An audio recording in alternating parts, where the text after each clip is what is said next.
ঢাকা মাওয়া এক্সপ্রেসওয়েতে ১০ যানবাহনের সংঘর্ষ, ৪ জন আহত। ঘন কুয়াশায় ঢাকা মাওয়া এক্সপ্রেসওয়েতে নিয়ন্ত্রণ হারিয়ে যাত্রীবাহী বাসসহ ১০টি যানবাহনের সংঘর্ষের ঘটনা ঘটেছে।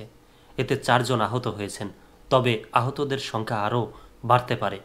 রোববার ২২ ডিসেম্বর ভোর ৬টার দিকে এ ঘটনা ঘটে।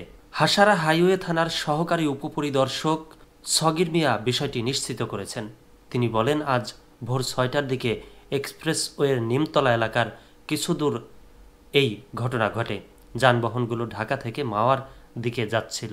বঙ্গোপসাগরে সৃষ্ট নিম্নচাপের প্রভাবে উপকূলীয় জেলাগুলোতে শীতের মধ্যে থেমে থেমে গুঁড়ি গুঁড়ি বৃষ্টিপাত হচ্ছে।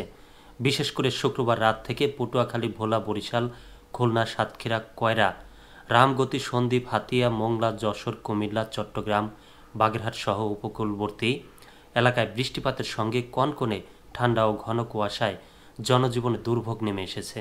গত ২ দিন ধরে খুলনা, বরিশাল ও চট্টগ্রামের আকাশ মেঘে ঢাকা।